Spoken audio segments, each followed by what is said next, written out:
Assalamualaikum warahmatullahi wabarakatuh. Perkenalkan, nama saya Anggi Audia Putri dari SMA Negeri 1 Steluk. Kali ini saya akan menceritakan sebuah cerita rakyat yang berjudul Mirata, Pertapaan yang Selalu Gagal. Pada zaman dahulu, di Tanah Samawa, tepatnya di kaki Gunung Lamusung, Desa Air Suning, Kecamatan Steluk, Kabupaten Sumbawa Barat, ada seorang pemuda yang bernama Laluhmat. Laluhmat merupakan salah satu keturunan dari Datu Seran. Ia adalah seorang pemuda yang sangat pemberani, kuat dan tangguh. Ia juga memiliki kesaktian. Salah satunya, ia memiliki pedang yang sangat sakti. Sekali ditebas, pedang tersebut bisa menghancurkan dan membersihkan sebuah ladang.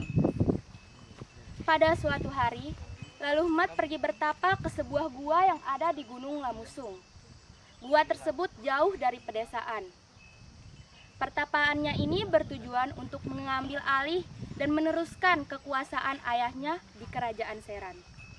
Namun, pertapaannya tersebut gagal karena ibunya yang khawatir Laluhmat tidak pulang berhari-hari.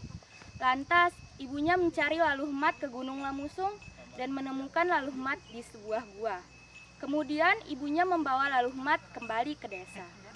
Gua tempat pertapaan Laluhmat yang pertama dinamakan dengan Gua Mat Memeh. 1 tahun kemudian, setelah Laluhmat menikahi seorang anak gadis dari Dea Pansulu Mompong. Pada saat itu, orang-orang sudah mulai memanggil Laluhmat dengan julukan Mirata. Mirata berasal dari bahasa Sumbawa, yaitu kata mirah dan rata, yang dalam bahasa Indonesia berarti merah rata.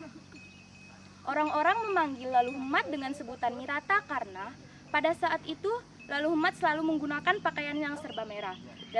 Dari tutup kepala, baju, celana sampai alas kakinya berwarna merah. Menurut Laluhmat, warna merah bisa melambangkan keberaniannya.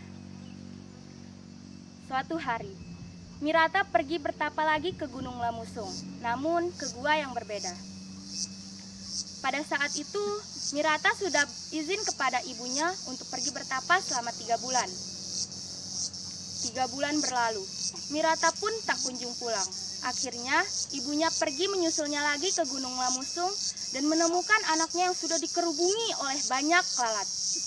Ibunya terkejut dan berteriak mengira anaknya sudah tiada. Kemudian, hal tersebut mengganggu konsentrasi Mirata yang saat itu sudah hampir mendapat berkat yang ia inginkan. Mirata pun tidak bertapa lagi karena pertapaannya selalu gagal. Ia pun kembali ke desa bersama ibunya. Gua tempat pertapaannya yang kedua dinamakan dengan Gua Mirata. Mirata juga merupakan salah satu orang yang berperan dalam perjuangan di Tanah Samawa ini. Bersama Dea Pansulu Mompong, ia ikut berjuang melawan penjajahan Belanda dan ikut berperang di Bruta atau Gunung Mantar. Pada saat itu, Dea Pansulu Mompong gugur dalam perang, kemudian dimakamkan di sana. Mirata pun melarikan diri ke sebuah rumah, karena Mirata sudah tidak mempunyai banyak pasukan untuk melawan pasukan Belanda yang cukup banyak jumlahnya.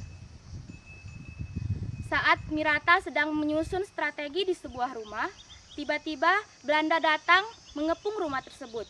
Mirata pun berlari dan merubah dirinya menjadi seekor kucing yang mengeong. Sampai saat ini, dia menghilang dan tidak ada yang mengetahui di mana keberadaan Mirata. Menurut masyarakat setempat, Mirata ada dimanapun.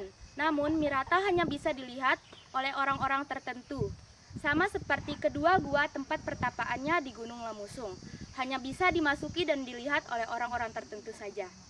Kurang lebih seperti itulah kisah Mirata yang ada di Gunung Lamusung, Desa Air Suning, Kecamatan Steluk, Kabupaten Sumbawa Barat ini. Sekian dari saya, apabila ada salah kata mohon dimaafkan. Terima kasih. Wassalamualaikum warahmatullahi wabarakatuh.